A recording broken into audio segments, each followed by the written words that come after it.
నిన్న దిల్సుఖ్ నగర్ మెట్రో దగ్గర నిరుద్యోగుల మిలియన్ మార్చ్ గ్రాండ్ సక్సెస్ అయింది. చాలా మంది యువత ముందుకొచ్చి నిరుద్యోగులు జాబుల కోసం రోడ్డు మీదకి ఎక్కి ప్లకార్డులు పట్టుకొని పోలీసు వాళ్ళను ఉక్కిరి బిక్కిరి చేసిళ్ళు. ఆస్మాను మహాతల్లి మా సోదరి ఆస్మా రాణి రుద్రమ్మదేవిలాగా పోరాటం చేస్తూ ఉంటే పోలీసు వాళ్ళు 6-7-8 మంది కలిపి ఆమెను డీసీఎంలో తీసుకుపోతారు.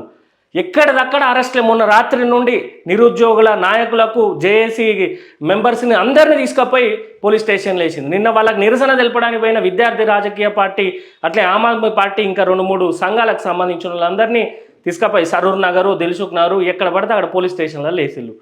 అంతగా అరాచకంగా చేస్తున్న కాంగ్రెస్ ప్రభుత్వం కానీ పోలీస్ డిపార్ట్మెంట్ కానీ, మీరు పోలీస్ లైన్ కూడా మేము చదివే చదువులు చదువుకొని ఎగ్జామ్లు రాసే కదా, ఇంత కూడా నిరుద్యోగుల మీద కనికరం లేదా అని నిరుద్యోగుల తరఫున విద్యార్థులు రాజకీయ పార్టీ ప్రశ్నిస్తుంది. నిరుద్యోగులారా, ఒక పని చేద్దాం.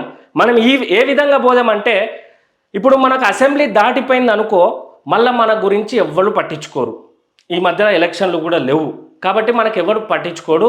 ఇంకా మన ఏదో సోషల్ మీడియాలో మాట్లాడుకుంటా ఉద్యమాలు నిరసనలు చేసుకుంటా ఉంటే కనీసం ప్రింట్ మీడియా ఎలక్ట్రానిక్ మీడియా కూడా కవర్ చేస్తలేదు. కాబట్టి ఈ అసెంబ్లీ జరిగిన సెషన్స్లోనే మనం ఖచ్చితంగా పోరాడాలి. తప్పో ఒప్పో ఇటు ప్రతిపక్షంగా ఉన్నది, ప్రధాన ప్రతిపక్షంగా ఉన్నది BRS party, BJP party. BRS party మంచోడని నేను అంటలేను. వాడు చేసిన మోసాలను వీడు కొనసాగిస్తాడు. వాడు లంగా అయితే వీడు దొంగ. వాడు మనల్ని మోసం చేసిండు బీఆర్ఎస్ పార్టీ వాడు. కాంగ్రెస్ వాడు అయితే నమ్మించి గొంతు కోసిండు నిరుద్యోగులను. కాబట్టి మనం ఏం చేద్దామంటే, మనం ఒక డేట్ పెట్టుకుందాం, 18, 20, 21. ఈ రోజులల్లో మనం అసెంబ్లీని ఎట్లా ముట్టడించాలంటే, ఓన్లీ నిరుద్యోగులు, మన విద్యార్థుల రాజకీయ పార్టీ కాకుండా అన్ని పొలిటికల్ పార్టీలకు మనం పోయి రిప్రజెంటేషన్ ఇద్దాం. సోషల్ మీడియాలో ప్రమోట్ చేసుకుందాం. యాక్టివిస్టులందరికీ రిప్రజెంటేషన్ ఇద్దాం. అందరం కలిసి ఒక డేట్ పెట్టుకొని అసెంబ్లీని ముట్టడిద్దాం. మన డిమాండ్ ఏంటిదంటే, అసెంబ్లీలో 2 లక్షల ఉద్యోగాలకు సంబంధించిన చర్చ జరగాలి. జాబ్ నోటిఫికేషన్లు ఎప్పుడు ఇస్తామనే దాని మీద చర్చ జరగాలి. అవసరమైతే మేము విద్యార్థుల రాజకీయ పార్టీ తరఫున రైతు భరోసా లేక ఇబ్బంది పడుతున్న రైతులందరినీ తీసుకొని వస్తాం. ఆర్టీసీ కార్మికులు వాళ్ళకు పీఆర్సీ ఇస్తామన్నారు, గవర్నమెంట్లో విలీనం చేస్తామన్నారు. కాబట్టి ఆర్టీసీ కార్మికులను కూడా నిరుద్యోగుల కోసం మద్దతుగా తీసుకొని వస్తాం మన విద్యార్థుల రాజకీయ పార్టీ తరఫు నుండి. కాబట్టి మనం అందరం ఏకం కావాలి. నిన్న చూసినాం, నిన్న చాలా అద్భుతంగా జరిగింది. ఆస్మా సోదరికి హ్యాట్స్ ఆఫ్. మొన్న 10వ తారీఖు అశోక్ సార్ గారు కూడా చేశారు. మీరందరూ చేస్తున్నారు కానీ యూనిటీగా లేరు. కాబట్టి నిరుద్యోగ లీడర్లు, జేఏసీ లీడర్లు, నాయకులు, అశోక్ సారు, ఆస్మా నాయక్, ఇంద్రా నాయకు, ప్రవీణ్ నాయకు, మనందరం కలుద్దాం. కలిసి ప్రత్యూష మనందరం కలుస్తాం. విద్యార్థుల రాజకీయ పార్టీ ఆఫీసు నాగోల్లో ఉంటుంది. కలుద్దాం. కింద నెంబర్ ఉంటుంది, కాంటాక్ట్ కాండి 8008295588. మనందరం కలిసి ఒక్క 30-50 మంది నిరుద్యోగులతోటి మనం స్ట్రాంగ్గా పిల్లర్ ఏర్పాటు చేసుకుందాం. మనం ముందున్నాం అనుకో, మనం ముందుంటే వెనుక వందలాది మంది నిరుద్యోగులు ఉంటారు, ఆర్టీసీ కార్మికులు ఉంటారు, మోసపోయిన రైతన్నలు ఉంటారు. ఉధృతంగా మనం పోరాటం చేయొచ్చు. అయితే మీరు అనుకోవచ్చు, మేము చేస్తేనే నిరుద్యోగులు రాలే, వాళ్ళు భయపడి అరెస్టులు అవుతాం, కేసులు కడతారని చెప్పి వాళ్ళు పారిపోయాలని మీరు అనుకోవచ్చు. కానీ మనం ముందుండి ధైర్యం ఇవ్వాలి. మీరు పోరాటం చేస్తే మీ గ్రూపులలో ఇంటెలిజెన్స్ వాళ్ళు ఉన్నారు. మీరు ఎప్పుడు ఏ టైంకి వస్తారో వాళ్ళకి తెలుస్తుంది. ట్రాక్ చేస్తూ ఉంటారు నెట్వర్కింగ్ ద్వారా, టవర్స్ ద్వారా. మీ ఫోన్ ఎటు పోతుందో మీరు లొకేషన్ ఆఫ్ చేసుకున్నా కూడా మీ ఫోన్ నెంబర్ ద్వారా మీ సిగ్నల్ వచ్చి పోవడం ద్వారా మీరు ఎక్కడున్నారో వాళ్ళు ట్రాక్ చేసుకుంటూ ఉంటారు. కాబట్టి ఒక రోడ్డు మీదకి వచ్చుడితోటి టక్కున మూసి డీసీఎం ఎక్కిస్తూ ఉంటారు. అట్లా కాకుండా రాజకీయంగా పోదాం, అన్ని పార్టీలను కలుపుకుందాం. మొత్తం ఉధృతంగా చేయాలంటే అన్ని పార్టీలను కలుపుకొని ముఖ్యంగా బీఆర్ఎస్ గల్ల పట్టుకుందాం.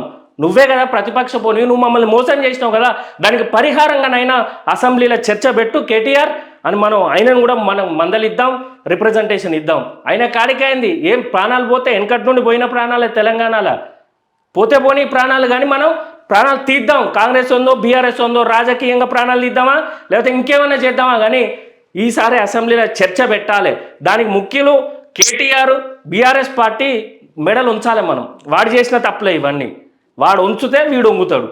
కాబట్టి మీరు ఒక 30-50 మంది మన విద్యార్థుల రాజకీయ పార్టీ దగ్గరికి ఆఫీస్కి వస్తే సునీల్ అన్న నేతృత్వంలో మనం మాట్లాడుకుందాం. మనల్ని అరెస్ట్ చేయకుండా మనం నిరసన చేయాలి. ఒకరో ఇద్దరో ముందుకు వస్తారు, డీసీఎం ఎక్కిస్తారు, పట్టుకపోతారు. అట్లా కాకుండా పక్కా ప్రణాళికలతోటి మన విద్యార్థుల రాజకీయ పార్టీ రాజకీయంగా మనం బేషరతుగా చేద్దాం. మీకు ఇవన్నీ ఇప్పుడే చెప్పలేను. కాబట్టి మనల్ని అరెస్ట్ చేయకుండా మనం print media, electronic media, assembly చుట్టూ మనం గంట సేపు ఆడు ఉండాలి. మొత్తం అటు నుండి ఇటు మొత్తం ఎల్బీ నగర్ దాకా, అటు ఏమో లక్డీ కపుల్, అటు పంజాగుట్ట దాకా ట్రాఫిక్ అయ్యేలాగా అసెంబ్లీ చుట్టూ వేలాది మంది జనాలు రావాలి. అప్పుడు నేషనల్ వైడ్ ఇష్యూ లాగా పేపర్లో పడుతుంది. ఆ విధంగా మనం చేద్దాం. దానికి సంబంధించి మా దగ్గర ప్రణాళిక ఉన్నది. మీరు వస్తే, ఎందుకంటే మేము ఒక్కరికి ఇద్దరికి కాంటాక్ట్ కాలేము. మీరే ఒక 10 మంది నాయకులు అనేటోళ్ళు 10-20 మంది రండి, ఓ 30 మంది 40 మంది మనం ముందు నిల్చునేలా చేద్దాం. నిరుద్యోగులకు ధైర్యం ఇస్తే వాళ్ళు మనం వెనుకుంటారు. ఒకసారి ఆలోచించండి, ఒక్కరోజు 2 రోజులు మీ మీద ఉన్న కేసులు అయితే అది విద్యార్థుల రాజకీయ పార్టీ బాధ్యత. మేము మీకు రూపాయి తగలకుండా ఆ కేసుల నుండి మీకు విముక్తి ఇప్పించాయి. ఎందుకంటే విద్యార్థుల రాజకీయ పార్టీ అధ్యక్షుల వారు అడ్వకేటే, మిగతా చాలామంది అందరూ హైకోర్టులో అడ్వకేట్సే కాబట్టి మనకు లీగల్గా ఎటువంటి ప్రాబ్లం ఉండదు. పక్కా ప్రణాళికలతో మనం చేద్దాం. ఫెయిల్ అయ్యేటట్టు లేకపోతే ఆడికి ఒత్తిడితో అరెస్ట్ అయ్యేటట్టు కాకుండా గట్టిగా శబ్దం వినబడాలి రాష్ట్రంలో. ఆ విధంగా విద్యార్థుల రాజకీయ పార్టీ తరఫున మనం చేద్దాం. 1 రోజు 2 రోజులు కష్టపడితే నిరుద్యోగులారా, మనం పడే కష్టం 1-2 రోజులే. దానివల్ల ఉద్యోగాలు వస్తే చాలా మంది నిరుద్యోగుల సోదరుల జీవితాలు మారుతాయి.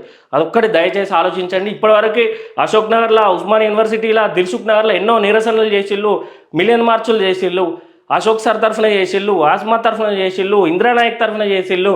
ఇవన్నీ చేసి ఇండివిజువల్గా చేసేసరికి కొంచెం పతలా అవుతుంది ఉద్యమం. కాబట్టి దయచేసి అర్థం చేసుకోండి. అన్ని పార్టీలను కలుపుకుందాం, అందరు యాక్టివిస్టులను కలుపుకుందాం. అసెంబ్లీలో నిరుద్యోగుల మీద చర్చ 1 గంట 2 గంటలు ఒక పూట జరిగేలాగా విద్యార్థుల రాజకీయ పార్టీ దగ్గర ప్రణాళిక ఉన్నది. దయచేసి అర్థం చేసుకోండి. కింద కాంటాక్ట్ నెంబర్ ఉంటుంది, సంప్రదించండి. సునీల్ అన్న నేతృత్వంలో మన అధ్యక్షులు, మనందరం కలిసి ముందుకు పోదాం. ఎంతో అంత ఒక 30-40 వేల ఉద్యోగాలు వచ్చినా కూడా మన జీవితంలో మనకు మనసులో ఒక కాన్ఫిడెన్స్ ఉంటుంది. చలో మనకి ఏ ప్రభుత్వం వచ్చినా మంచిదే, నిరుద్యోగులను చూసుకోవచ్చు అనే కాన్ఫిడెన్స్ మీ అందరిలో కలుగుతుంది. ఆ విధంగా ప్రణాళిక చేద్దాం. మీరు ఒకసారి రండి, మీకు టైం వేస్ట్ అనుకుంటే వెళ్ళిపోండి. మా ప్రణాళిక ఏ విధంగా ఉంటుంది, మీరు ఇక్కడికి వస్తే చలో ఇప్పుడైనా పోదాంపా, అసెంబ్లీ ముట్టడిద్దాంపా అని మీరు అంటారు. ఆ విధంగా మన ప్రణాళిక ఉన్నది. కాకపోతే నిరుద్యోగుల తరఫున చేసేటప్పుడు వందలాది మంది నిరుద్యోగులు కావాలి. అందుకే మేము రైతు భరోసా ఇప్పటికి 4వ సారి పడాల్సింది. ఇక పడుతుంటే ఒక్కసారి పడ్డది ఈయన వచ్చినాక, పెద్ద మనిషి మహానుభావుడు రేవంత్ రెడ్డి వచ్చినాక. కాబట్టి రైతులు ఉన్నారు, ఆర్టీసీ కార్మికులు ఉన్నారు, అన్ని సమస్యలే అన్ని డిపార్ట్మెంట్లలో అంతమంది ఉన్నారు. మన నిరుద్యోగుల కోసం అన్నలు సపోర్ట్ చేయలేరా? మేము సపోర్ట్ చేపిస్తాం. మనోళ్ళు ఉన్నారు, జిల్లా కమిటీలు ఉన్నాయి, అందరినీ తీసుకొని వస్తాం.